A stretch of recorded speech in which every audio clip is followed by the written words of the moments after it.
This is our weekly Parsha class, and this week is Parsha Ki Teitzei.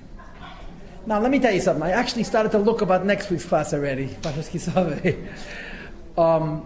And what happens in Sefer Dvarim, what happens in the book of Deuteronomy is that there are several parshas that are packed with mitzvahs, saturated with mitzvahs. We have 613 mitzvahs. A good number of them, I don't know precisely how many, but maybe as many as 150 or 200 are in Dvarim alone. And mostly they begin, Ekev doesn't really have mitzvahs, A has mitzvahs, Shoftim has mitzvahs, and Ki Teitzei has mitzvahs. These three parshas are packed with mitzvahs. Every parsha will have 20, 30, even more mitzvahs. Ki Saveh has a couple of mitzvahs. And the mitzvah next week at the beginning of the class, I'm going to touch on it as well. And then you have, in Hazinu, you have two more mitzvahs. The last two mitzvahs in the Torah are the mitzvah of writing on Sefer Torah and the mitzvah of Hakel, of gathering the people together once in a Shemitah, in a sabbatical. So, Parsha Ki Teitzei is really the last parsha in the Chumash, which is packed with mitzvahs, packed. And you have many, many mitzvahs that never appear anyplace else in the Chumash.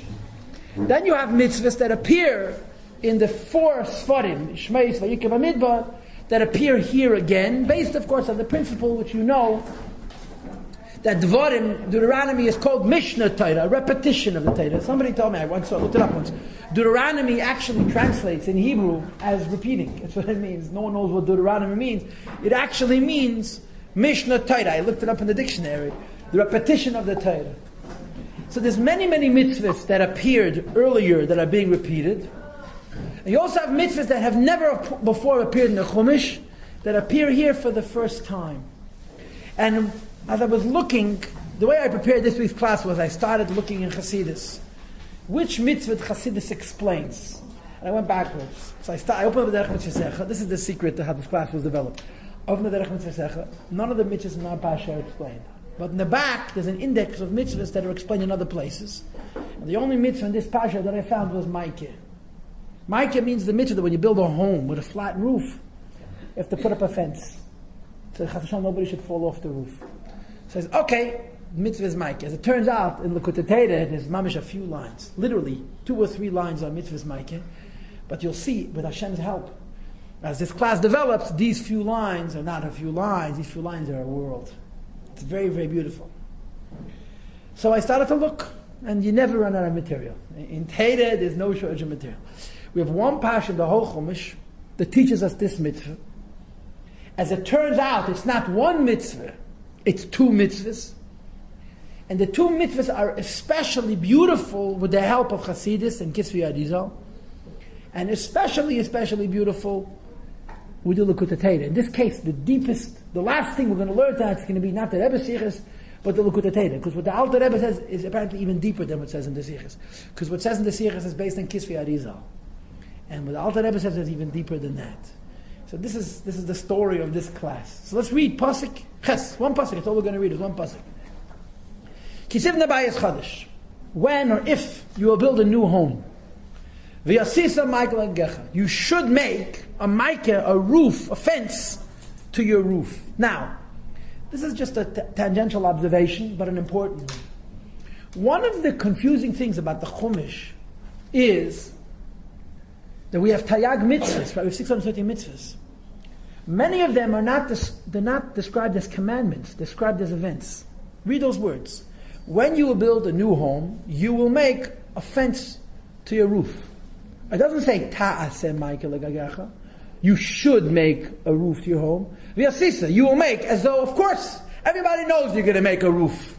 In other words, if you wished, you could say this is not a commandment. This is just a state of affairs. People build a home, they put up fences. The fact of the matter is that this is a mitzvah, but as many mitzvahs in the Chumash, in fact probably a majority of the mitzvahs in the Chumash, are written in a form that they're not specifically communicated as a commandment, as an instruction.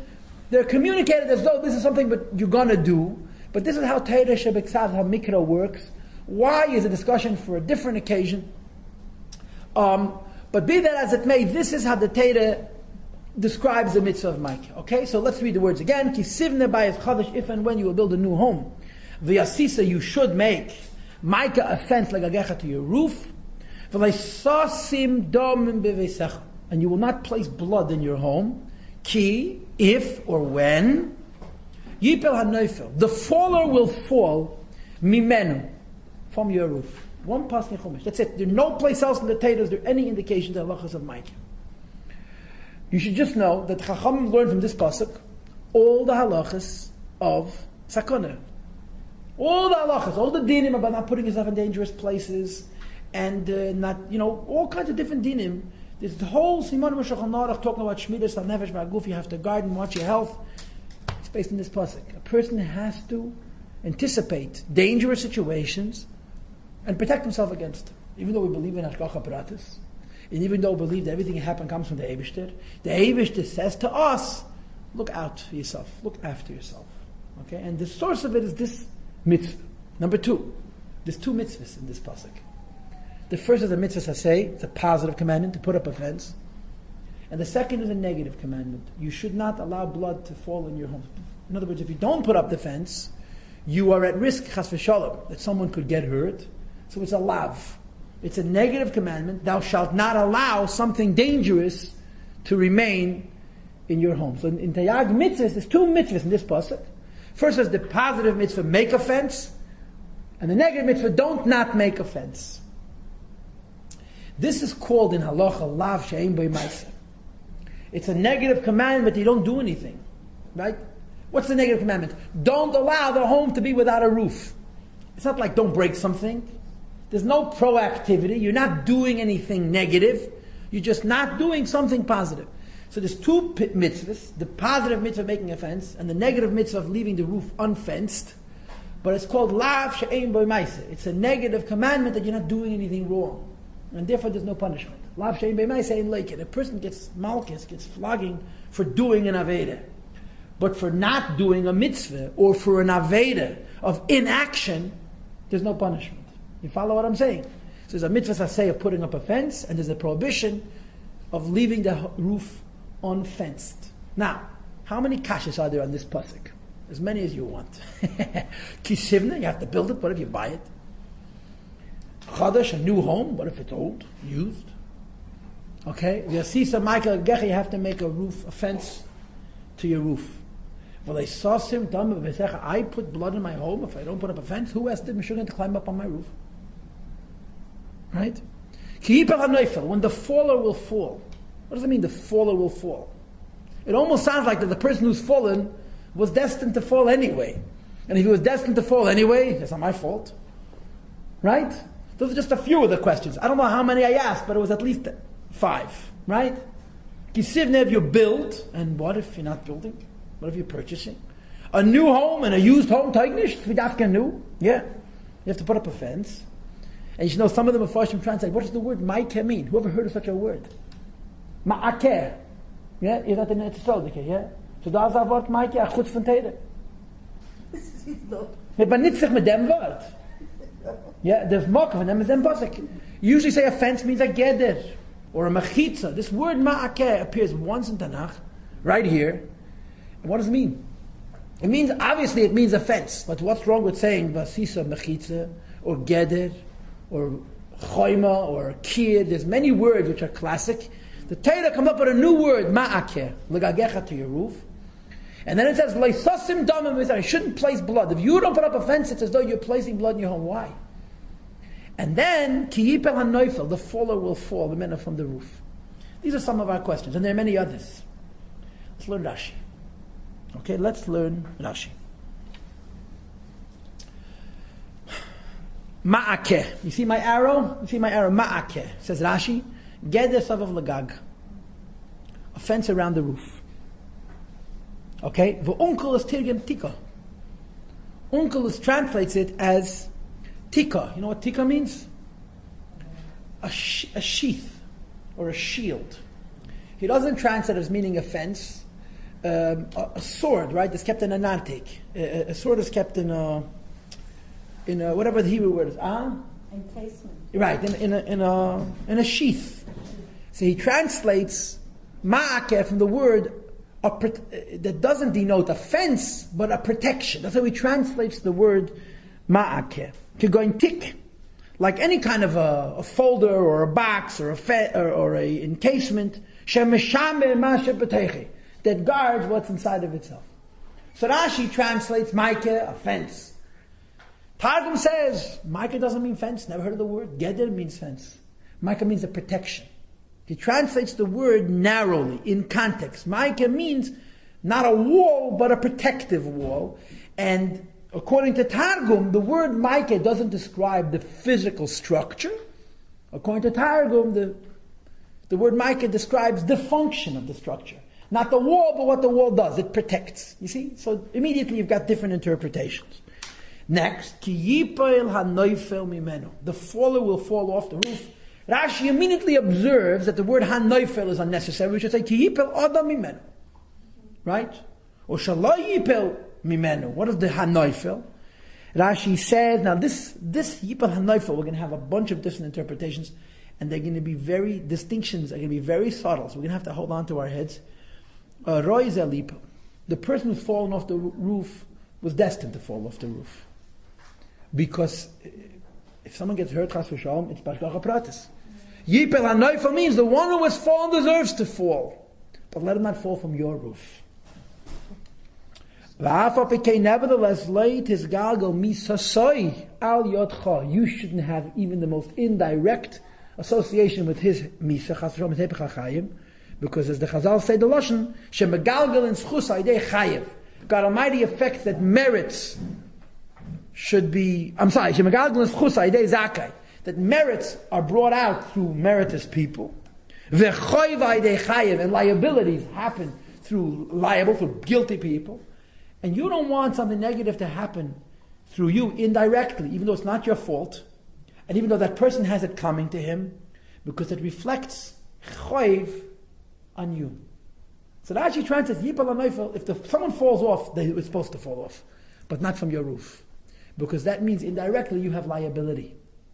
There's an interesting halacha that a kohen who was involved in a murder, even if it was totally not his fault, an accident of accidents. You don't have to go to Alei Miklot. You know, if you know the laws of cities of refuge, which we had last week, a person affects death to another person unintentionally, inadvertently. So you have to go to the cities of refuge. So there's three categories. There's shogeg karav lemezid. It was an accident, but it was sort of on purpose, what they call in our culture manslaughter. So the Alei Miklot are not killed him. That person's a sitting duck. The cities of refuge are not going to protect him. This shogeg karav le'oinis. It was an accident, but it was such a remote accident. It was absolutely a freak accident. He doesn't need Alei Miklot. And then this shogeg. It was unintentional, but it wasn't a complete freak accident, and he needs to go to the cities of refuge. You follow? So if a person, a kohen, is involved in a murder with mamish shogeg karav le'oinis, it was not his fault at all. It was a complete mistake.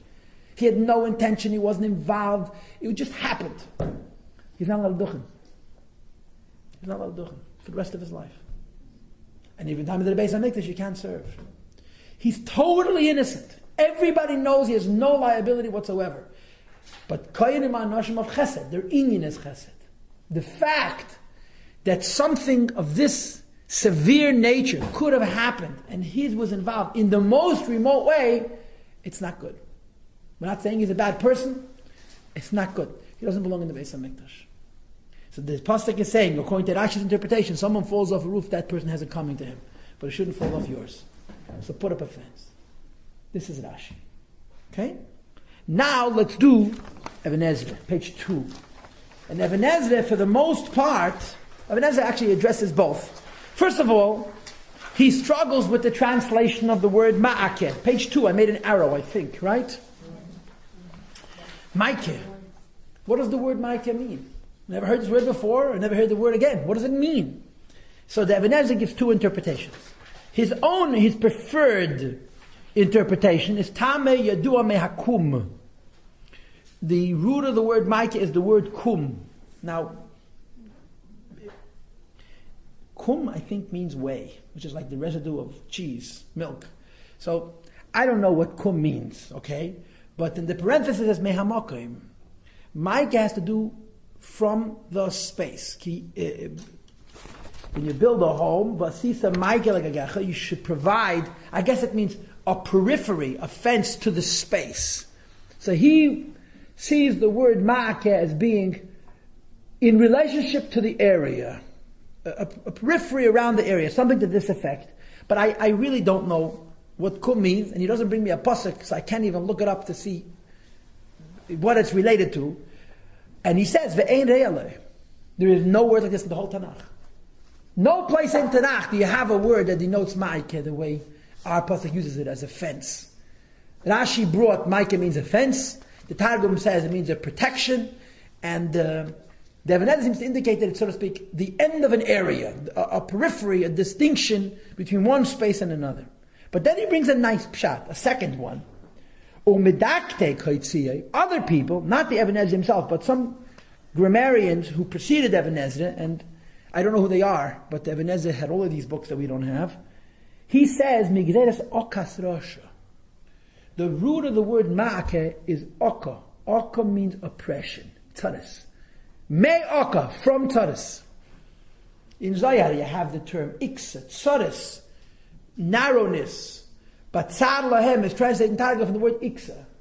Problems, difficulties. So ma'ake means me oka, a protection against something negative occurring. In other words, that the word ma'ake's root is an Aramaic word that denotes tzaddis, and ma'ake means me'aka, protect yourself against tzaddis. That's how we translate the word. Veheve atzmei be'aka, you don't want to bring onto yourself. Hevi atzmei be'aka must be a Ma'ameh Chazal, into a difficult situation. And ma'ake means me'aka. Vasisa me'aka, do something to protect yourself against agony, against something negative. So it's interesting, right? One word. So far we have 4 different interpretations for the word. Okay, so as long as the Torah was simple. Then he talks about ki-yipol hanofel. The faller will fall. So Rashi said, what did Rashi say? Ki-yipol hanofel, the faller will fall. What did Rashi say? That person was supposed to fall. But it shouldn't happen in your home because of the idea that if it happens by you, it's a negative reflection on yourself. The Even HaEzer brings 2 interpretations. 2 different ones. And I think I wrote Aleph and Beis, right? Mm-hmm. Okay. Hanofel, Aleph, Nikar al Shem Seife. It's a reference to what will occur. Like V'chein Yumas Hames, the dead will die. And so forth. In other words, the first interpretation of the Even HaEzer's Yipol Hanofel means when he falls, so you know he was a fallen one. And ki-yipol hanofel, when the one who falls you will know in hindsight that he fell off your roof, and you don't want that to happen. In other words, the first interpretation of the Even HaEzer says that the word hanofel is simply a figure of speech. He doesn't agree with Rashi in his first interpretation. That yipol hanofel, that this person was destined to fall. When he falls, you know he's a faller. You follow? That's what he says. Yipol hanofel, when the faller falls, so you know he's the fallen one, he shouldn't fall from your roof. So the first interpretation of the Even HaEzer, the way I understand it, is that when he's clumsy. Right. He's clumsy or he tripped. If somebody falls off your roof, you know he's a faller. You don't want it to happen. So I would propose to you that the first interpretation of the Even HaEzer is distinct. It's different than Rashi. It's an accident. It happened.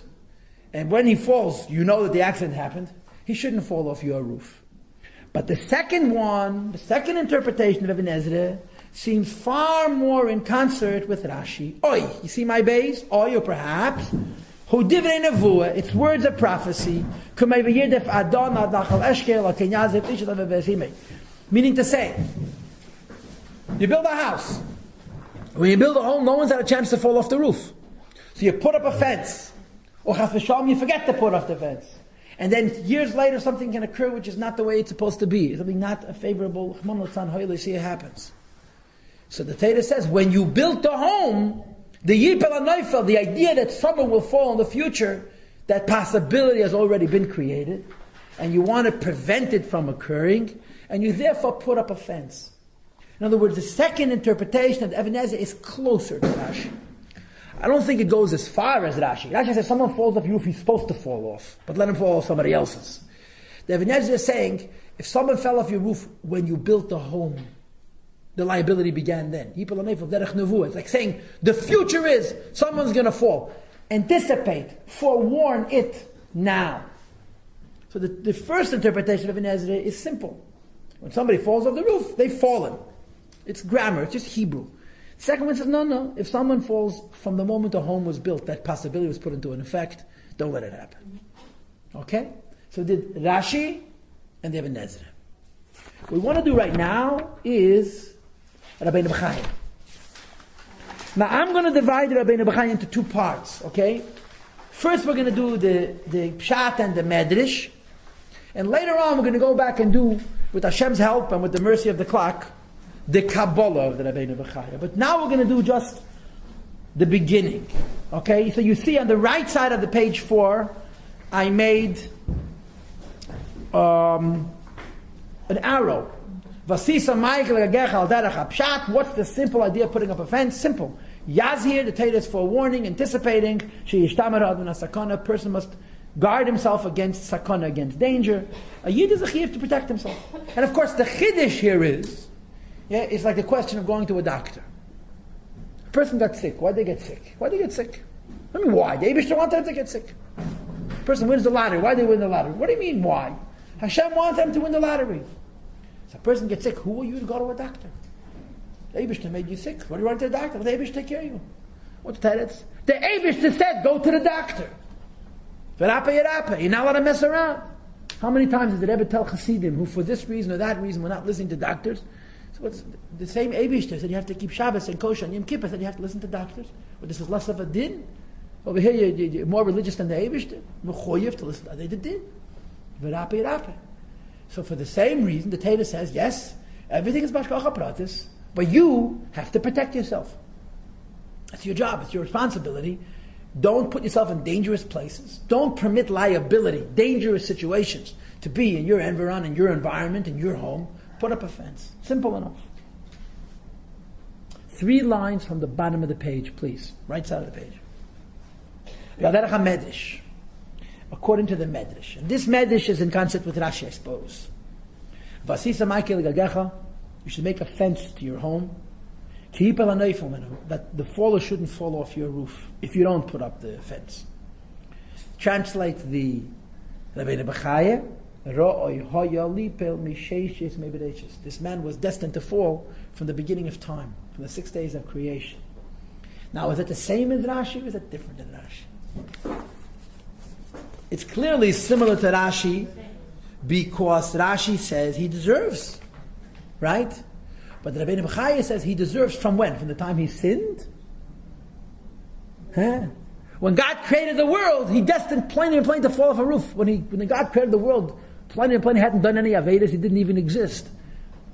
So there is a difference between the Rabbeinu Bachaye and Rashi, perhaps. Rashi is saying a person does Avedas, they deserve liability, shouldn't happen on your roof. Rabbeinu Bachaye says, built into the program of creation, there's a Sichos of the Rebbe in Chelik Vav, which is based on a Rambam, that every event in creation was written into the original program. Every miracle and every good event and challenging event, it's all written into the original programming. How does free will and reward and punishment come into the scheme? That's homework. We'll get the Parsha Shmais, maybe we'll worry about it. But this is what the Rabbeinu Bachaye says, that this phenomena, that so-and-so has to fall, was written into the script. Let him not fall off your roof. Now, if it's written into the script, he has to fall off your roof. I don't know exactly how you're going to fix the script, but you have a chiyuv to do what you can to prevent it from occurring. Okay? Ve'inyin ha-medrash hazeh. Second line from the bottom at the end. The meaning of this medrash is, like I told, this is based on a Revuchem and Rambam Chelik Beis, which the Rebbe talks about Likutei Sichos Chelik Vav in Parsha B'Shalach. Ki chol and Abraham kulam, all creations, nivru b'cheftzam or eteinam, were created from the outset with the desire and intent that the Eibishter had for them. V'akadosh Baruch Hu, maybe b'cheftzam instead means by their own choice. V'akadosh Baruch Hu idiyam, and the Eibishter tells them, Bereishis habriya, from the beginning of creation, kol inyanayim kulam, all that's going to happen to them, v'chol hamikrim ha'asidim lavi aleim, and whatever occurrences will happen to them in the future.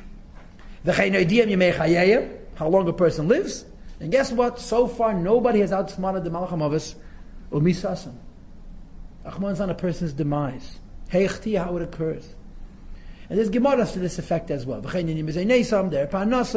And so forth and so on. And the Bachaye brings a Gemara to this effect. Please, 4 lines on the top of the page on the left. Therefore the Pasuk says, this person was destined to fall not from the time that they sinned, but from the time they were created. Still, if you are indirectly involved, if Pliny Almoini, if somebody is indirectly involved, they have some liability, don't let him fall off your roof. His falling off roof is his business. Don't help him. This is what the Rebbeinu Bachaye says. I would agree with all of your thoughts that you're being generous enough not to ask me. That if it was planned from 5,000 years ago, I'm going to put up a fence, I'm going to help. You have a mitzvah to do what you can to prevent negative events to occur in relationship with your life, because though you're totally innocent because it's not your fault, and it was destined to happen to this person, especially according to what Rabbeinu Bachaye is saying now, that it isn't even a punishment for a sin, it's just the way this person was destined to pass away. Still, you would carry some liability if it happens in your home. Put up a fence. This is what the Rabbeinu Bachaye says. Interesting medrash, but you see how subtle it is? Rashi and the Rebbeinu Bachaye are not saying exactly the same thing. There's a difference. Rashi, you could say the person deserves to fall because of sin. The Rebbeinu Bachaye says the person deserves to fall. That's written in the original program, and he was given notice ahead of time. This is his destiny. Now I want to do the Al-Shich. And the reason I want to do the Al-Shich is because the Al-Shich says the same thing as the Rebbeinu Bachaye. Notice that I didn't finish the Rebbeinu Bachaye. The Al-Shich is page 7.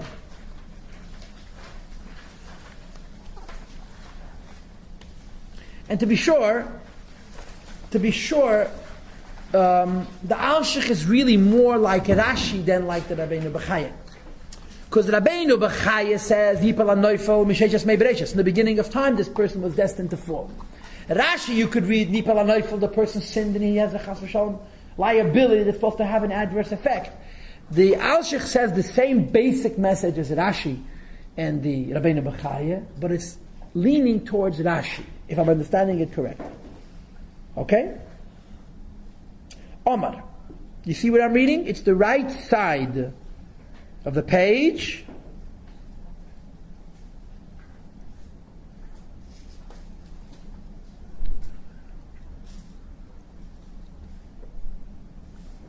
At the bottom. You see where I'm reading? Omar. Halaitzi v'sicha. Hashem says to Yid, I commanded you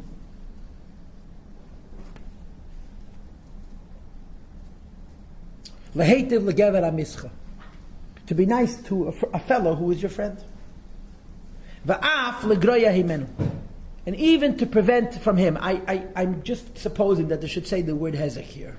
You see, I wrote it on the top because I don't understand the Hebrew. Believe me, I don't propose to be an expert, but it seems to me that there's a word missing here. L'groya mimenu, to protect a person from something negative occurring to him. Continues the Al-Shich. I add even more. Not only should you do good things for non-sinners, if there's a person who's a sinner, such a severe sinner that is called chata b'nafshoyse, it means he deserves chas v'shalom death, you should protect him nevertheless. Don't play God. You want to play God? Do charity. A person has to forewarn the safety of a person. If chas v'shalom something happens not good, it's a simon that they deserved it. You have to forewarn the safety of a sinner. Okay? Legagecha, make a fence around your roof. Velo-tasim damim beveytecha, do not allow blood to be placed in your home. Ki-yipol hanofel mimenu, that the fuller falls off your roof. Hanofel, says the Al-Shech, who ha'ased lipel beveytecha, one who has fallen off your roof in your sin. Not that it was written into the cards from Sichos meibereshis. He brought it onto himself through sin. And he's falling off. I suppose this is closer to Rashi, although Rashi is a little bit vague. So the word naifel means he's fallen already.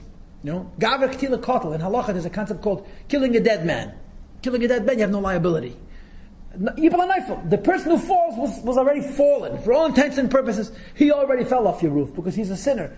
Don't let him fall off yours. Let him fall somebody else's. La al yadcha. Don't let it happen through you. Ki damim ata sama beveytecha, because the fact remains, it puts blood into your own home. Okay? If you'll say to yourself, if he's destined to fall because he deserves it, was it my concern? What do I care? It's not my problem, it's his problem. Okay? So he goes into a discussion about later psukim to help enlighten it and to edify it. Okay? And now skip to the last line of the first column. Okay? And he says like this, Kikel Deis Adishem. The Eibush is a God of Deis, of multiple awareness. That means to say he doesn't only know that that person is a sinner and deserves punishment. He knows whose premises, whose home will be directly or indirectly involved in the punishment to the sinner. Deis means multi. He's aware of many things. And when something happens, and there are various contributors, there's separate awareness of each of the contributors to that event. So he says like this, the Eibush knows how it is. The same is true here. Perhaps,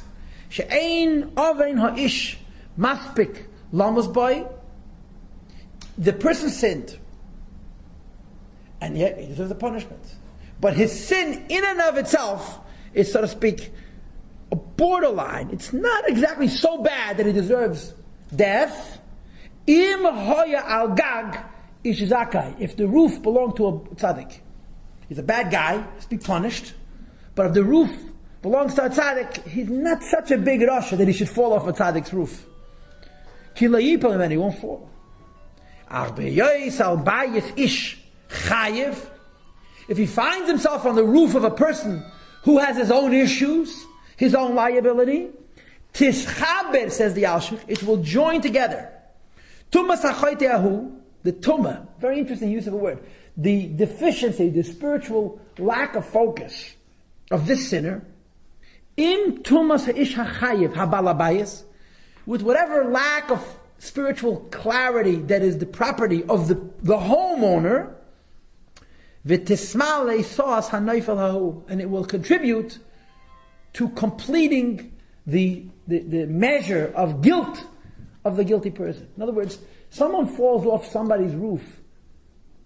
It's possible, says the Shach, that the person whose roof he fell off has sufficient chesaron that he's actually helping the person fall off the roof.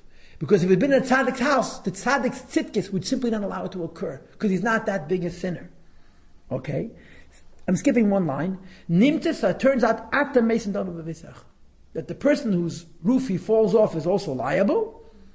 Okay? Shehein ma'at, because this sinner was a little bit away from deserving death. Shayachoser lemale midose, that this person was lacking. In other words, he didn't mamish deserve death. Lipol to fall, v'liyez damim, hushlam b'yescha b'shuschat. It's your home that, so to speak, pushed him over the edge. Nimtes, consequently, kikemikre kloya kere mikrecha shechiburam yazik eshneim. It's the combination of the person and the premises which has the effect that it has. It's a very, very frightening Shach. To be very blunt. No, it's a frightening Shach. It's a little bit uncomfortable. But that's how we translate yipol hanofel. The faller falls. The faller is a faller. But if he falls off your roof, you are involved. So I would say this, in terms of placement. Rashi says, he deserves death. It's his business. We don't want it to happen in your house. Bachaye says, it's not about punishment. This is his script. He's supposed to die if he's falling off a roof. Let him not fall off your roof. The Shach is someplace in the middle. He's a sinner. But your home somehow is, so to speak, literally pushing him over the edge. Anyway, bottom line is, it's a good idea to put up a fence around your roof, so nothing like this should occur. Now, while we're on this page, let's read the Abarbanel. Okay, the Abarbanel, you see what I did? I cut and pasted, I pushed it. And we're going to do only the second half of the Abarbanel, where you have an arrow. You don't have arrows. Okay, you have a Roman numeral 1 and a Roman numeral 2. You see it? Okay, Umayafu de Chazal b'Shabbos Perik Beis. The Gemara Masechta Shabbos says, ki-yipol hanofel mimenu. This word hanofel bothers the Shach and the Gemara as well. What does it mean the faller has fallen? And he says very geschmack. He says two things. He brings two interpretations. I'm right here. Same page 7, right there. Right here. He says, Roi hoyezel libu. Someone so deserves to fall, as Rashi proposed. Shouldn't happen in your home. Liabilities happen through liable people. Bad things happen through bad people. Okay? Hinediku milas hanofel. Said Abarbanel. This suggests that there's an analysis, there's a focus on the word the faller. It would have been sufficient to say, mimenu. A person shouldn't fall off the roof. Why does it say a faller is falling? The reason the Pasuk uses the word hanofel, the person who's fallen should fall, and he shouldn't fall off your roof. It says the Abarbanel, v'zeh, and this mitzvah, and this whole concept, is it helps fortify two fundamental and important, the word yikares means precious beliefs. Number one, emunas, habachira anushis, belief in free will. And emunas, hayadiya, halakis, biktzais, ha'efshari, mebli she'achrechayim. That means to say, God is fully aware of what's happening in this universe, down to the most remote details, but at the same time, the fact that He knows what's happening in this world is not making it happen. Hashem knows what's happening, and yet we exercise free will. So since people have free will, they can put themselves into a position of hanofel, of falling off a roof, right? And at the same time, you should forewarn that the person shouldn't fall off your roof. This, Abarbanel, is exactly Rashi. It's exactly what Rashi said. It's not as strong as the Shach. It's exactly what Rashi said. But he brings a second interpretation. And this second one we haven't had yet. V'yesh mefarshim. You see my Roman numeral 2? A second interpretation. Look at Isaiah. A totally different shot. Totally different. Ki-yipol hanofel mimenu. The faller will fall off the roof. This is the diametrical opposite to the interpretations we had until now. He said the shamaika yoyel, a fence will only benefit a person who falls by accident, without hashgacha pratis. If a person is destined to fall, because of the divine intervention, because of Averis, you're never going to save him anyway. A whole different interpretation. The person you can protect from falling off your roof is a person who falls by mistake. So the Abarbanel is in a totally different place, right? We have essentially 3 different reads on ki-yipol hanofel. Actually, we have, in the Even HaEzer, we had 2, right? What did the Even HaEzer say? The first Even HaEzer was very passionate. When he falls, you know he has fallen. The second one was very much like Rashi. But ki-yipol hanofel means the person was destined to fall, the person sinned and therefore deserves to fall. Maybe you're going to, so to speak, complete his measure of sinfulness and effect to fall off the roof. The Bible says, no. If a person is supposed to fall off the roof by divine decree, they will. But if they're going to fall off by mistake, you can prevent that. Put up a fence. Now, you all understand how many contradictions there are here. Because, we've got enough of a headache with hashgacha pratis and free will. Now we're so involved, less involved, more involved. It's tighter. Right? And if we would sit and study this and try to resolve the hashgacha pratis free will issue, we'd get dizzy and sick and headache. And, Pegia is man kriyish mashal Shach. I'll sit here all night. Okay? But this is sufficient. This is hashgacha and bachira, hashgacha and yediyah, they're all different issues. But you see how many different ways there are to translate the same words in the Chumash. Page 6 is the chinuch. See, the good thing about learning about a mitzvah is that you can always rely on the chinuch. Because chinuch has all 630 mitzvahs. I'm sorry? Right. And for each mitzvah, he gives taimei ha-mitzvahs. Page 6. This is an explanation for the mitzvah putting up a fence. No surprises. There's nothing we're going to read now we haven't read in the other commentaries, but it's a consolidation. It's a condensing of everything we learned. So it's very appropriate that now that we learned Rashi and Even HaEzer, and by the way, we skipped to Seporno and Rabbeinu Bachaye and Shach and Abarbanel, That all we learned? Yeah? By the way, there's that al-bag, which I forgot to mention, but that's okay. We have plenty on our plate. The chinuch is going to summarize it. Okay? Here we go. Mishar Shei mitzvah. I made arrows. I hope you can find it. The arrows are in the Rashi print on the sides. Mishar Shei mitzvah. Amongst the roots of the mitzvah is lefi. Listen to this. Even though HaKadosh Baruch Hu Mashgiach, Hashem is in charge. There is Ashgacha Pratis. Bepratim Neyadim in the particulars of people's lives. V'yedei kol ma'aseim, and He knows all of their actions. V'chalash hayikir lahem, and whatever's going to happen in their lives, toiv ra, good or evil, b'gezei rasei u'b'mitzvasei. And what happens in the life of a person is by divine decree, by divine commandment. It's not an accident. Based on their merit or their liability. The Gemara says, a person doesn't bang his pinky unless it's been determined in the heavens that he should say, ouch, ow. Okay? Nevertheless,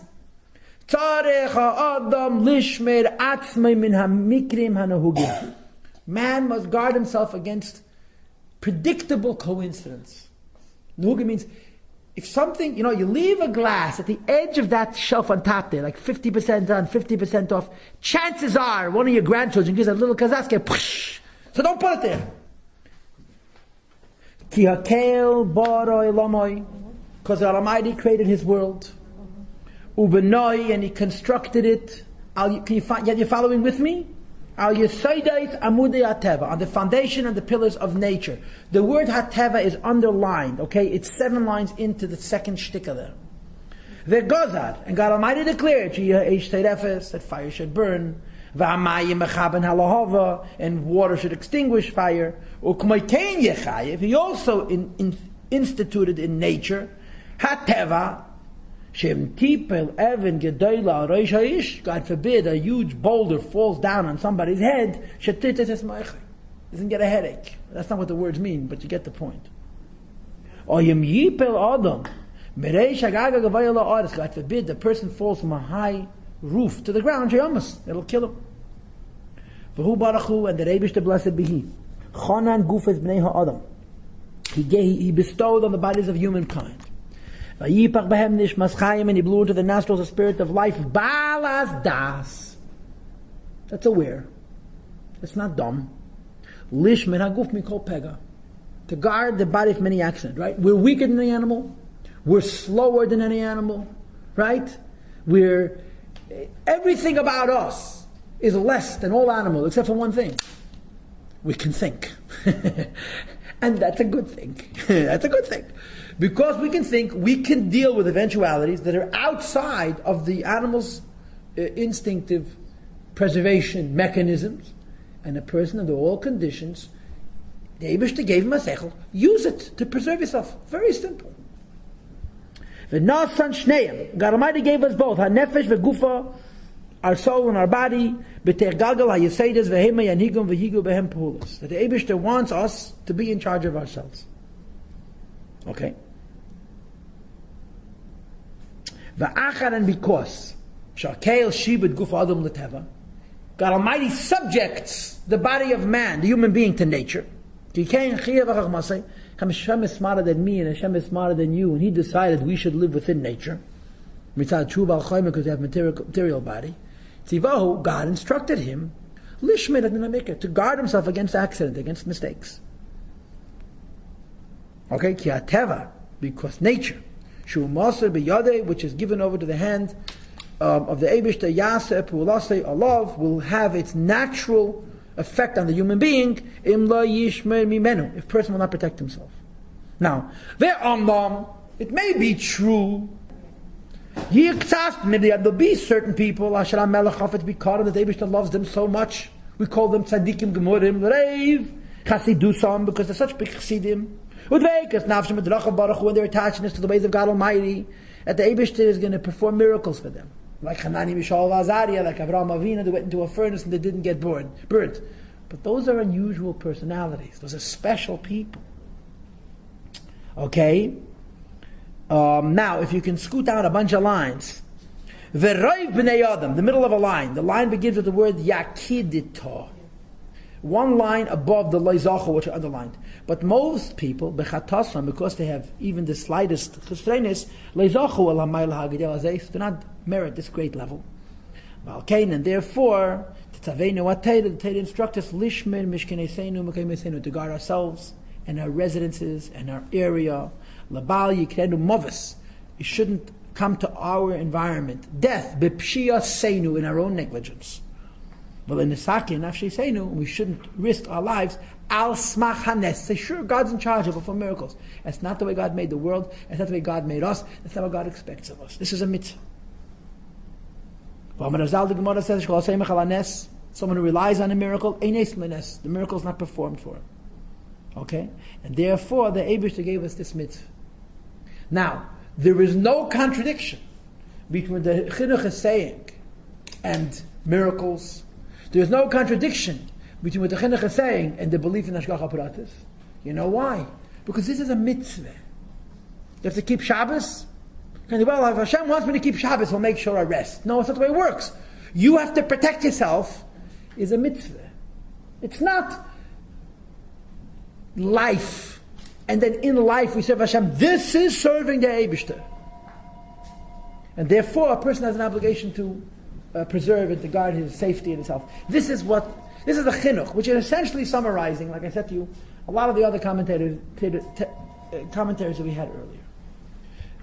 Atkan Pshat. So far, we did quite a bit, and we assessed the Pshat of the mitzvah of Maikeh. What we're going to do right now is, let's first do the Shalah. Shalah is on page 8. And he said, this is already drush. This is already not simple. This is already a medrash. It's very simple, very easy, very sweet, very gishmak. The Shalah is on top of the page. You'll notice that it's a larger type. I cut and pasted. V'asisa Michael legagecha, the upper right part of page 8. You should make a fence around your roof. Matzasi remes. So the Shalah, I found a hint that gagu gavoya, the roof is higher, which indicates gaiva. V'roimes, it's an indication shasik v'legagecha. A person must put a fence around their own conceit, their own pompousness. Don't get too carried away with yourself. V'im lav. And if a person doesn't put up a fence around his own geus, mishamti and nefilasi, it's his haughtiness, it's his arrogance, it's his overconfidence which will bring his downfall, as history has taught us over and over again. Let's say a person has a high opinion of himself. You know why? Because he's a great person. If a person has a high opinion of himself, he's a nobody, he's a schnook. But if a person has a high opinion of himself because he's a great person, so he has a gag, he's justified in having a roof, a taller ceiling. Says the Torah, do yourself a favor. Put up a fence. Curb your arrogance. Fence it in, because if you don't, as great as you are, your arrogance is going to bring you to a sense of self, which is false, which is artificial, and you'll fall. Pride goeth before the fall. That's right. Pride goeth before the fall. It's a Shalach Kaddish. There was a Jew, a Bachaye, a big lamb, a very, very big lamb, who was a very big Balgai. I've shared this story with you many times. And his friend used to tell him that he's so conceited, he's so arrogant in the Alte Chasidische Sprach. It stinkt from him. He stunk so bad you couldn't be near him. So his friends told him that he's got to deal with his ego. So he went into the Rebbe. He went to the Rebbe Tichidus, and he complained to the Rebbe that he agrees with his friends finally that he's got an issue. And the Rebbe's answer was very brilliant, very Rebbidik, very Deir Hashvidik. The Rebbe said, "Nu, zol chod zayin mitvos." That means in English, "Nu, whatever you think of yourself, be. Be as big a big shot as you want, but deliver the goods. Whatever you think of yourself, which is even a minutia more than you are, put up a fence, because that's going to bring your downfall." The Shallah says, if you deserve to have a gag, put up a maikeh, because otherwise, yipol neifel. You're a great person, and great people have nisyonis from Grace mentioned. Big people have different kinds of tests because they're different. Big people sometimes find regular people as an obstacle. Oh, there's a bunch of dumbbells. I want to get something done, and they're in my way. You have to put up a fence. Okay. Next, velo-tasim damim beveytecha. You shouldn't put blood in your home. You should not make a mistake and affect sin in many people. Let's say you're a rov and a paisik, and you have to paskin halachas, and you make a mistake. Other people follow your mistake. You're liable. You're responsible for everybody who followed your mistake. Do not affect liability in your own home by a carelessness, by a recklessness of how you paskin halach. So the Shallah doesn't explain the concept of Maika in a technical sense. He explains it in a spiritual sense. So we already had a practical lesson. On the same page, you have the Shach al Torah, and he brings two different pshatim. I want to do the second one. Still page 8. Oid Omar. You see where I'm reading? It's near the bottom of the second column. Oid Omar. Ki tivneh bayis chadash. You'll build a new home. Now remember what I asked you in the beginning of the class. Why does it say you build? What happens if you purchase? And why a new home? What if it's a used home? So he explains it al derech haremes. Ki tivneh bayis chadash shel leilam haba. You're building, every one of us is in the process of building for us a second home. We live here. And we're building ourselves a new home. A new home means Eilam Haba. And when we build our Eilam Haba, we should make sure that our Eilam Haba is perfect. Because it would be a pity to have an Eilam Haba that you fall in. So in this lifetime, we are building bayis chadash, a second home for ourselves in Eilam Haba. We should be careful now to build it with a fence that then you shouldn't have a fall. That's how we translate it. Let's read a little bit. Okay, in this lifetime, nothing lasts forever. So the Torah says, "Kisivna bayis." You're going to build a home chadash. It's new, and I suppose we could translate it as it'll be new forever. It won't age, it won't deteriorate, it won't collapse. It's going on the home of Eilam Haba. This is a remez, a drush on this pasuk. Okay.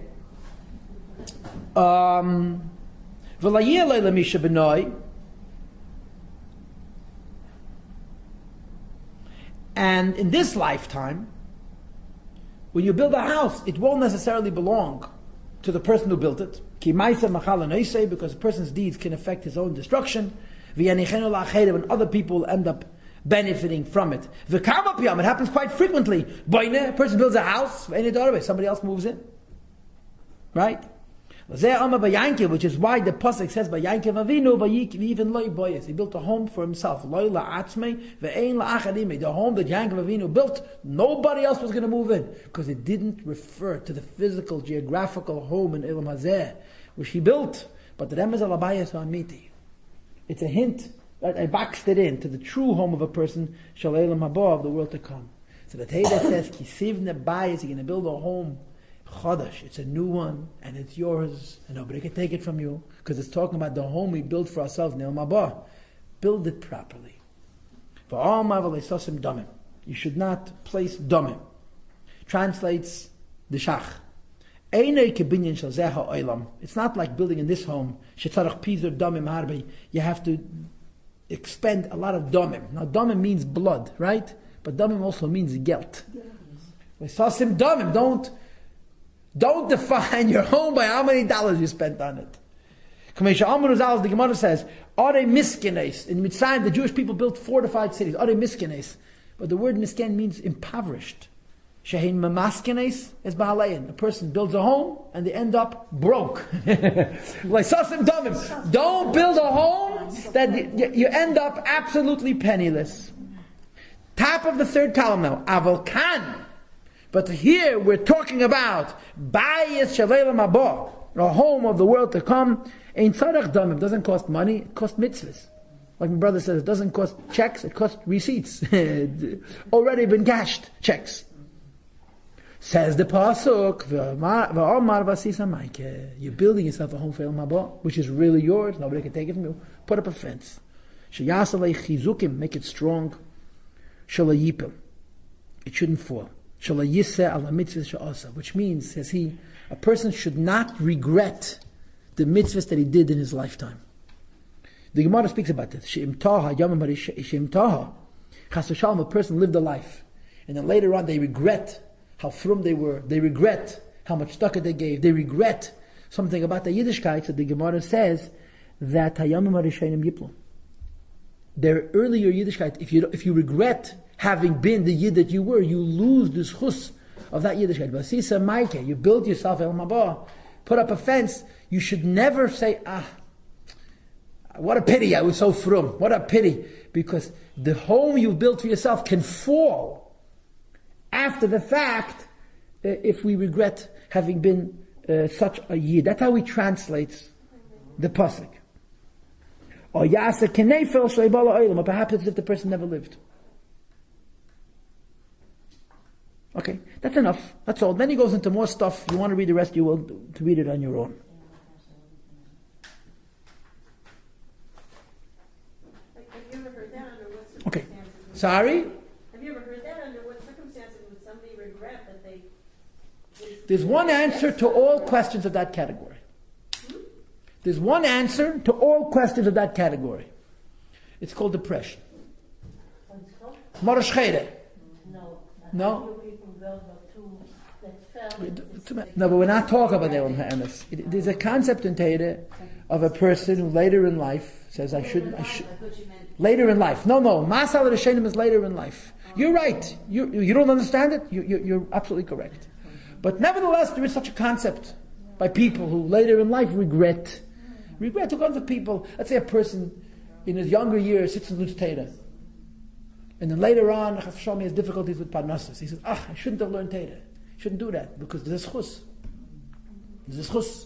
And you don't want to regret the Sichos. A person gave extra tzedakah. And then says, I shouldn't have given that much tzedakah. Because I feel exploited, I feel taken advantage of, or I don't have enough money. A person did a good thing. Sometimes you do find yourself in a situation where it becomes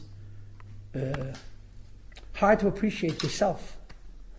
So the Torah says, you're building yourself a bayit chadash, a new home that you're building yourself. Nobody can take it from you. And nobody built it for you. You can't buy this kind of home. Make it strong. Put up a fence. Do never regret good things that a person does. Let us now go back to the Rabbeinu Bachaye, page 4. And I regret to say that I have to do this quickly because I have so much more to teach.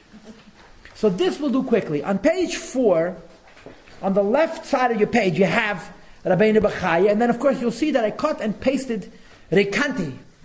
Rikanti is an old makubal. Rikanti is about 600 or 700 years old. Rikanti was a little bit after the Rabbeinu Bachaye, and they say exactly the same thing. Mamish, could even be the same words. So I cut it and pasted it so you should see convergence. Sometimes you see divergence, sometimes you see convergence. Sometimes you see differences, sometimes you see similarities. V'al-derech HaKabbalah, 5 lines at the top of the page. Okay? And whatever Rabbi said, let me give you a head start. We started off this class by reading the Pasuk. Tivneh bayis chadash.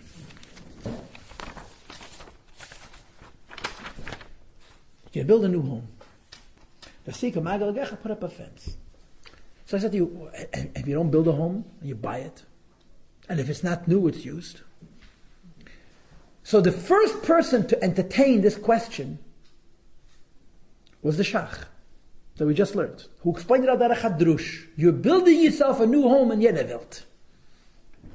But in Kabbalah, tivneh bayis chadash is far, far more rich. Because according to Kabbalah, building a home means creating an edifice for godliness. And an edifice for godliness has a lower level, an upper level, and a higher level, till the roof. And in Kabbalah, this goes on the 10 Sfiris, and the Esser Sfiris. Okay? In other words, each person, in his or her own personal life, develops a connectedness to Elokus, to godliness, not just in the Avodah model and in the Musar model, the Chakira model, but in the mystical model. We have a connection to godliness. Normally, at the lowest level of godliness, you got to be careful. Because when there's the precipice, the transition from the lowest level of godliness to the beginning of creation, the beginning of separateness, we got to be careful not to make what's called kitzutz b'nitiyot, to cut down the trees, to have some separate godliness from God. the higher levels of godliness, are usually safe. This pasuk says you're building an edifice of godliness, of sfiris, and you're holding by the roof, the highest level, chokhmah and kesed, that Rabbeinu Bachaye is going to explain. You have to be careful. You have to put a fence there too. And let's read it now inside.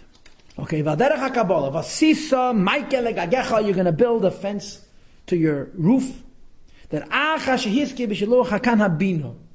the mitzvah before this one was the mitzvah sending away the mother bird. That for reasons that I wouldn't even attempt to go anywhere near tonight. We're sitting here an hour and we're not finished. The story with the mother bird and the chicks is bina, and the chicks are the midas. And the idea of there's a whole situation with bina and the 7 midas. It's a long story. You can look it up on your own. After we talked about the mother and the chicks, which is bina and zah, and the midas, now we start talking about the roof, which is kesed and chokhmah. He sees it as a progression. We're going higher. In the world of Kabbalah itself, he's going higher. And he's saying that that bina is the mother of the 7 children, which he raised. Becomes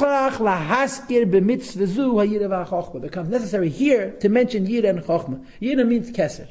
How do I know? Because I know how to read the bottom of the page, the footnotes, okay? 3 lines from the bottom of the right column, it says, Dahainu Chof Ayin. Chof Ayin means Keser Elyon. Ve'an Chokhmah. Hadvei Kemima, that are attached, Kedei Lahashlim Kol HaEsed, to make the 10 spheres whole and perfect. Okay? And he explains, Ki Amaikehu Dover HaSeiva V'Makif. A fence surrounds. Vumakara, it's a higher source. Okay? That Kaddish hu b'chokhma u'b'tfun u'b'das. Holiness is the 3 levels of Chokhmah, Bin, and Das. V'agag ha'poresh al ha'bayis hu ha'chokhmah. The roof is only Chokhmah. And you have to have a fence. You have to make a fence around the roof, which I suppose he considers Keser, that you shouldn't make a separation and cut. Enough. I'll tell you what this means briefly. Okay? And if you look in the Rikanti, he says mamish the same thing. Okay? You see the Rikanti? I'm just reading the next shtikele. The same page. Yadua lafi pshute, it's known the simple translation, shlenigra means we shouldn't affect the death of a person. Venir me'zoid, the Rikanti was a makubal, and the hint is, you're building a divine edifice. Legagecha, you have to make a fence around your roof, beveytecha, the unity of God's great name. With Shchina goes on Malchus for those who care. Because velo-tasim damim beveytecha, you should not allow blood in the house of God. Like those who fall, to cut down the trees. And I'll explain to you what this means. Briefly. Basically, he's saying, you're never safe. That's what he's saying. You're close to the Eibishter, you're the highest madrigas, you're not safe. You need a fence. That's what he's saying basically. The intricacy, the subtlety here is as follows.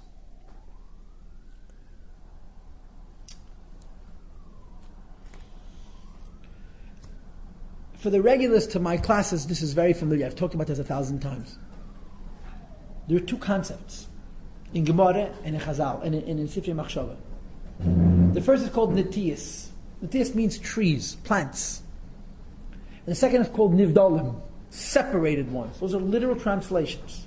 Nitiyas is a Talmudic expression. Nitiyas means trees or plants. Nivdalim means separated ones.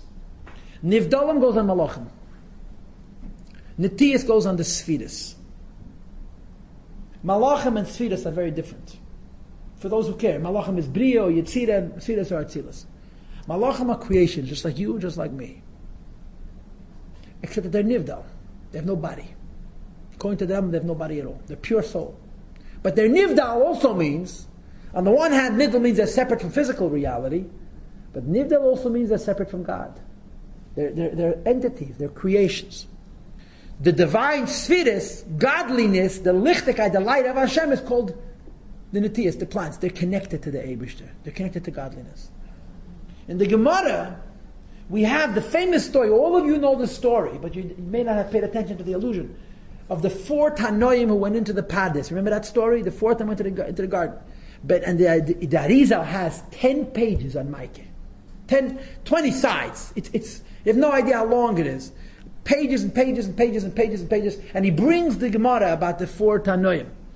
Ben Azai, Ben Zemer, Rabbi Akiva, and Elisha Acher, Elisha ben Avuya.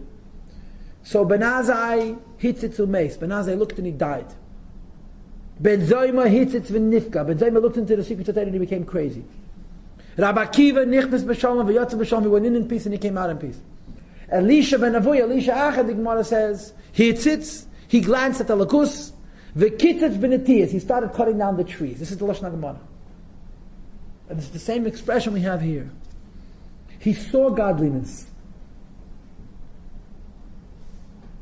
What godliness is supposed to do is invite you in. The light of Hashem is supposed to bring you in. Elisha ben Avuya, Elisha Acher was a very smart man. I'm not sure exactly what his problem was, but he had a problem. He looked at godliness, at the light of Hashem. And instead of the light of Hashem inviting him in and bringing him closer to the Eibishter, he made a separation. There's God and godliness, 2 separate things. God and godliness is avodah zarah, is idolatry. That's the pshat in the Gemara. Kitzatz b'netiyas, he started cutting down the trees. He said, the light of God that I'm witnessing is like an angel. It's a separate entity. So a Jew, like Elisha Acher, who goes into the secrets of Kabbalah, you go up there. It's a wonderful world. You have to be careful. Nichnas b'Shalom. You have to plan when you go in, to go in peace, so that there should be v'Yatzav b'Shalom. You should exit in peace. Elisha Acher goes into the world. He tastes godliness. And godliness is supposed to bring him closer to the Eibishter. And he creates 2 gods. He makes a separation. Normally, kitzatz b'netiyas takes place at the bottom of the house. Here the Torah says, you built a home till the roof. You've not tasted godliness. You've immersed yourself. You're swimming in godliness. And you've passed by Malchus. You've passed by the Midas. You've passed by the Ema Bonim. The mother is hovering over her chicks. And you're holding on the roof, the highest madrega of the binyan of godliness. You still need a fence.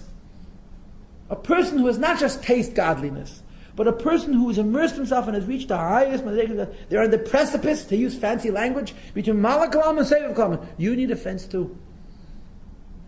Because the higher you go, the more perfect and exact things have to be, and you are still vulnerable, chas v'shalom, to make the tiniest mistake and decide that God and godliness are not one and the same thing. That God is not only an expression of the Eibishter, like we discussed this morning in Tanya, but a separate entity, and that's it, even if you've fallen. So the Kabbalistic interpretation of this pasuk that we're doing at the moment is, you've reached the highest level. Nobody can say, I'm safe. The highest levels of godliness, talking about the biggest madrigas of tzaddikim, the highest madrigas of tzaddikim. You're on the roof. You're not at the bottom. You're on the highest madriga. You are still vulnerable, chas v'shalom, to perhaps make godliness, which is the light of Hashem, into more metzias, more self than it's permitted, and then you create a cut, and that's the beginning of a cascade, Rahman al-San, of an avalanche that splits between God and godliness. That's avodah zarah. That's avodah zarah. This is what the Rabbeinu Bachaye says, and the Rikanti says precisely the same thing. Yes, ma'am. You're talking about boundaries too. I mean, I always heard this as like a physical fence, but the way you're describing it now, it seems to me that a person has to have boundaries in their life. Boundaries. A fence is a boundary. Right. And if we're not talking on a physical level, you're also talking on a spiritual level. Boundaries. That a person would have a fence, So yeah, that's what came to my mind. Absolutely. I never thought in that light before you explained it this way. So how is it, depending on what level you're at, how do we know where the boundaries lie? The good news is, we're not tzaddikim. We're not Baruch HaKodesh. None of us is going to become crazy, I'd like to believe that, from tasting godliness. From learning Sefer Yetzirah, maybe. But from tasting godliness, I don't think we have that problem. Small people have small problems. And we're very small people, thank God. But this is, in each one of us, in our own little world, that the Rebbe told us, Asay l'charav. Why do you think he told us to do that? A mashpia. Right? Nobody can be their own judge. We all need help. Now, this is a Kabbalistic interpretation of the mic. Now we have another Kabbalistic interpretation of the mic, which is opposite, not conflicting, but opposite the one we just gave. The one we just gave is this: you built a house, meaning to say you've journeyed up mystical rungs, lower to higher, higher to even higher. You're the highest level. Be careful, be careful. You're vulnerable. Now we have an opposite interpretation. And it's an interesting thing. This interpretation, the following interpretation, is 2 places in the Likutei Sichos. And it's based on a Rambam of all things, on a Nigla and a Rambam. And the essence of it, the core of it, is the Kisvei Arizal. Arizal is really the Arizal brings out what the Rambam is saying. So we're now going to learn another insight, which is the root of it is Kisvei Arizal, but the Rebbe says it in 2 Sichos, but the Rebbe approaches it beginning with the Rambam. Okay? But we don't have enough time to do the text, so I'm going to give you the oral lecture. Okay, and what I'm telling you now is on page 11 of your text. The left side of the page, actually, I don't know if I made you page 11, the fourth, the column to the left, page 385, the Rebbe says it. And then after that, you have a second Sicha where the Rebbe, in fact, repeats the same issue. And that is as follows. Let's continue the model that we just prescribed. We just gave a model from the Rabbeinu Bachaye and the Rikanti, gave us a Kabbalistic model of what it means to build a house. Build a house means to build a Kabbalistic edifice, a mystical edifice. Most of us are down here. Right? We're down here. What does it mean, building a home? Building a home means to develop a connection to godliness. How does it work? You build a home from the bottom to the top. Right? What's the top of the home? The roof. The roof. Now, why do you have a roof? Why do you have a roof? Why do you have a roof? Huh? Because it's an end. It's an upper end. To use your word, it's a barrier. It's a, what was the word you used before? A boundary. So visualize it. The person builds a house. He starts the house from the bottom. He builds it to the top. The house is finished. This is the end of my house. It's the top of my house. And then he goes ahead and builds something on top of it. Doesn't make any sense. You built a home. You gave yourself an upper limit. This is the top of my home. There's nothing above it. Then you go ahead and you build a fence on top of it. Right? So this is, let me start with the Rambam. I'll go back to the Rambam, then I'll come back to the Kabbalah. There is a kasha that all the Mefarshim ask on the Rambam. And it's a typical Maimonidean question. It seems insoluble. The Rambam paskins. Anything written in the Torah that advocates protecting yourself against sakana can't be a mitzvah. Any time the Torah says, be careful, don't get hurt, it's not a mitzvah. Why? Because you're not hurt yet. The shmirah, guarding yourself against chas v'shalom, hurting yourself, is not a mitzvah.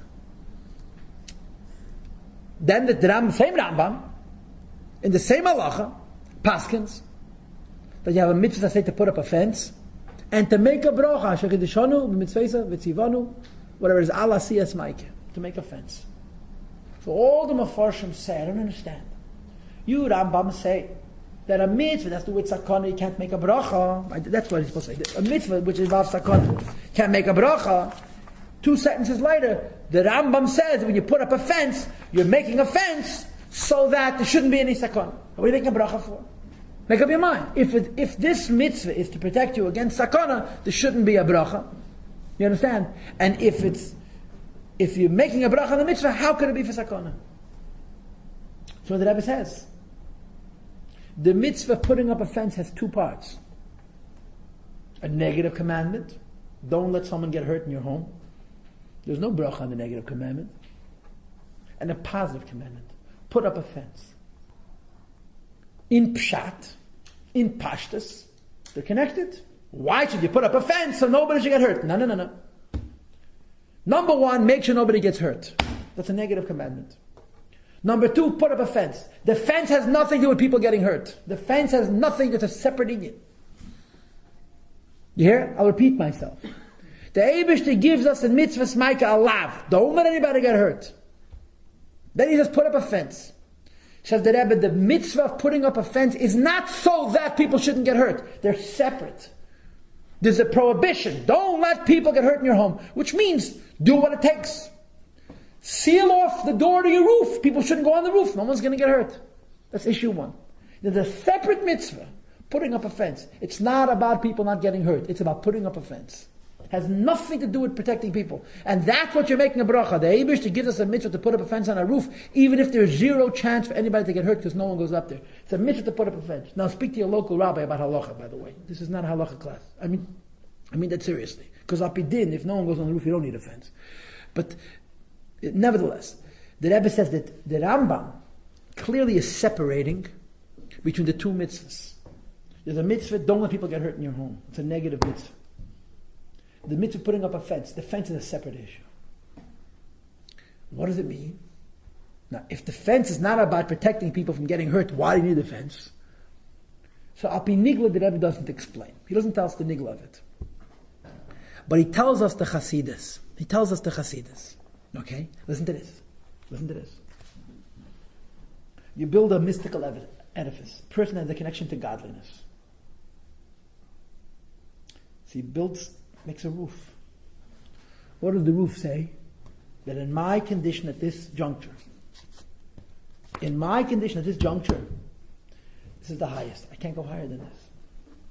If I'm going to get any closer, it's going to burn me. It's going to singe me. Your word again? Boundaries. A yid who has a connection to godliness puts up a roof and says, this is my boundary. I can't go above it. In Kabbalistic terms, that's kesed. Kesed is the top of each world, and it's also the bottom of the world above, which is called Malchus. The bottom of the world above and the top of the world below have what's called a parsa, a screen. This screen protects the world below from getting too much light. It should get less light as opposed to more light. If you bring too much light from Atzilus into Bria, you got a problem, a big problem. Too much light from Bria into Yetzirah, that's what the roof is. On top of the roof, you put up a fence. What's the fence for? The fence is, even though you put up a roof, and the significance of the roof is to say that in my level, I cannot get more godliness than this. You put up a fence to make it possible that tomorrow, next week, next year, you should get more light. The fence is not protecting you against light. The roof is. The fence is actually creating a garment that's porous. That Arizal writes, the fence is made of straw or little slats. There's holes. The roof is solid. It literally doesn't let the mystical light through. The fence on top of the roof has the exact opposite intent of the roof itself. The roof is there to say, I can't go higher than this, I can't handle more. Above the roof, you put up a fence so that tomorrow, next week, next year, you should be able to make yourself a vessel for greater light. In other words, the screens, the mechitzas, the parsayas that exist in spiritual realms limit, they shouldn't get more light, but they also deliver. They bring you extra light. The Kisvei Arizal says that when you put up a mystical home, you should know there's 3 types of fences. He says like this. There's the roof, there's the walls, and there's the fence on top of the roof. That's how he explains it in Kabbalistic language. The roof limits the godliness that comes down. He says the walls let more light come through from above and from outside. The fence, which you put up on top of the roof, the reason you're putting up that fence is not to protect yourself from extra light, it's to make yourself a vehicle to receive more light. It's a whole new fence. You have to protect yourself from falling off the roof. That's one issue. There's a second issue, putting up the fence. Putting up the fence, Akpi Kabbalah, has nothing to do with protecting yourself from falling off the roof. It's making yourself a keli to receive greater light. And the next level up. That's right. And the Rebbe explains this. This is Kisvei Arizal. If you look on page 9, yeah? Just look at this word. The last paragraph on the right side, the last word says tivneh. That means the light that comes through the wall. Karkoi means the light that comes through the floor or the ceiling, as it were. again, I'm not going to read the text with you, but he explains that when you're building a mystical edifice, to bring godliness to yourself, it has to have walls. These walls limit and reveal. So the roof or the ceiling limits the most. The walls limit less. The fence above the roof, the whole purpose of that fence is that you should ultimately receive greater light, a higher light. It is so much Kabbalah here, it's very exciting, but you don't have time for any of it. But he says,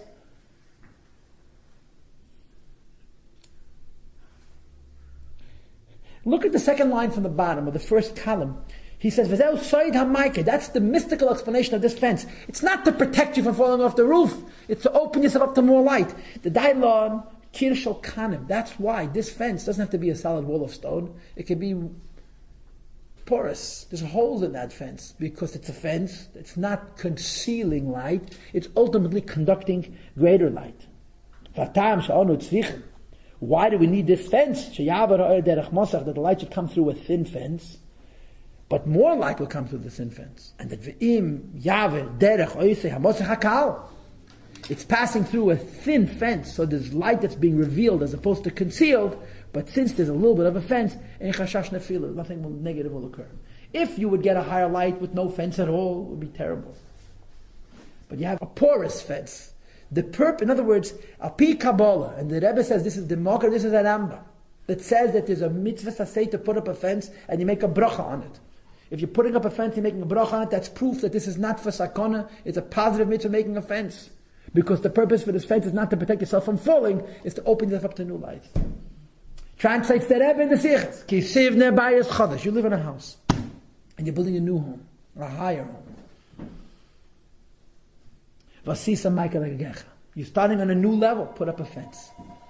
The purpose of this fence is to make yourself a keli for an even greater madrege than the madrege you're holding on.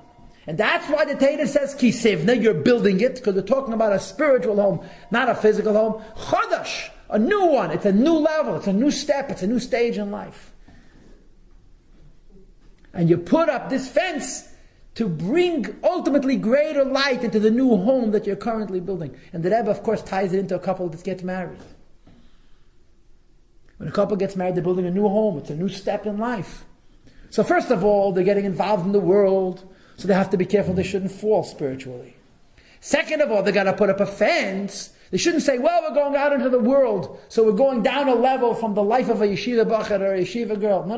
You're putting up a fence that you should grow even higher than you were in the stage of life that preceded it. The Rebbe in Likutei Sichos explains this Parsha of Micah based on what says in Kisvei Arizal. That the fence has nothing to do with the protection. There's two separate nyanim. Make sure no one gets hurt. That's issue one. Put up a fence. The fence is not about people not getting hurt. It's an opportunity. It's a step to go to an even higher level. Isn't that gorgeous? The class is not finished. Two more things. First of all, I want to show you this in the Sichos. Just a part of it. Look on page 12. Quickly.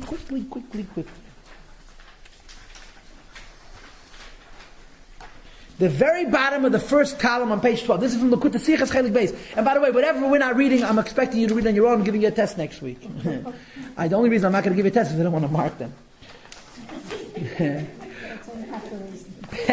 Page 12. They have to write the test too, but marking this is mamish. It's the way students get even with teachers. You're putting up a fence and you're making a bracha. Because it's not about sakona, it's about something positive. It's not just protecting something negative. Only the Pirish from Arizal Chassidus explains what is the meaning of the word bracha. Bracha melashna mavrich. You're bringing down a greater light. It's not protection. It's bring. What bracha would you? Asher kedushanim. Look and Siddur. Asher kedushanim mitzvah v'tzivanu ala siyas Micah. It says in Siddur. That's haste. In other words, am shacha. You're bringing down a greater light. Balach atah Hashem. But Hashem is hecha from welt. Is godliness always must go through a contraction. Even when you're revealing godliness, it goes through a contraction. The fence above the roof is not concealing godliness, it's bringing more godliness in through a fence that's transparent. Bring it down to the king, into the world. It connects us to Hashem to make this fence In other words, das gid dem keich ef machen am Michael Geveyas Tfachim to make a fence 10 cubits high, oiv gag von Olam Abriya, on the roof of the world of Briya, was is the karka von Olam Atzilus, which is the bottom of the world of Atzilus, wie steht in Kisvei Arizal, as it's described in Kisvei Arizal, which is copied in this package, I think on page 9. You get it? Now there's another whole Sicha, pages 13, 14, 15, which I haven't even touched on. Love yourself enough to learn it. But this is not the end of the class. Okay? Now we go to the Likutei. And I would propose to you that the Likutei is Take Chasidus, not Kabbalah. The Chasidus now starts Chasidus. I feel the Rebbe Sichos, the Likutei is noch a reiche Regedein, and it's 3 shuras, Sach, Hakel, 3 shuras. Ich kann nicht euch sehen, mehr oder The Pasuk says, you build a house. A house, according to Kabbalah, goes on an edifice of spheres, of alakus. But the Alter Rebbe is still worried about the word chadash. It's a new house. You build a house, it's new. Says the Alter Rebbe, the building of the new house means tshuva. Yiddishkeit is building a home. What if you broke it? You sit in the bayit chadash, you're putting up a second home. Tshuva. And this, Mother Rabbi Sai, is on page 10. Okay? So I made you 1 arrow and then 3 arrows. And I'll have mercy on everybody, okay? The one arrow describes how things are. That the relationship between the Yid and the Eibishter is building a home. But building a home of godliness for a tzaddik. Now, you see the bottom of the page? The bottom of the right column? 4 lines from the end. 4 lines from the end. Right here. Mi shechot upagam bebinyan azeh kanal chas v'shom. We broke our own home down. The godly edifice that we created is broken. Let's make a new one. That's the shot. Ki tivneh, you're building it yourself. Because we're talking about a ruchnias home, and it's a bayit chadash. The Eibishter is so kind that not only lets us build a home, He permits us to build a second one after we junked the first one with our own poor choices. To build a new home, but the new home is not like the old one. The old home you build through kavanas and through yichudim. The new home is v'hanadei tshuva yom kedoliba. Mesiras nefesh, tshuva is unlimited. To build a second home for the Eibishter after we've junked the first one requires mesiras nefesh. And then the Torah says vasisa maigeh. You're about tshuva. It's higher than a tzaddik, and the Eibishter gives you the opportunity to build a second home for him. Put up a fence. Be careful. The Baal Tshuva is very holy, very close to the Eibishter. He needs a fence. Al derech tshuva sageda. Like the concept of tshuva of putting up a fence. She bechinas shmira, which is the concept of guarding oneself. Shal-yipol chas v'shalom, the person shouldn't fall. Or k'meshikasam pasav gil chasdei in Likutei Parsha Ki Teitzei. It's only a few words over there, so I didn't bother copying it. The point is, tshuva sageda means to promise not to sin anymore. Tshuva sageda means to promise not to sin anymore and to do something to protect myself from sinning. Putting up a fence. A tshuva is very passionate, very emotional, right? But the emotions pass. We preserve the tshuva with fences. The inspiration of tshuva is very strong. The longevity of tshuva is the fence we put up to protect ourselves chas v'shalom against falling back into the old patterns. You sit in the bayit chadash, you're building a new home. And the Eibishter gives an opportunity to build a second home. One home was not enough. He lets us build a second home. Vasisa maikeh. You're about tshuva, put up a fence. Protect. Remember that the inspiration of tshuva, which is so powerful, is not going to be forever. You need a fence, so you shouldn't have to fall back where you were.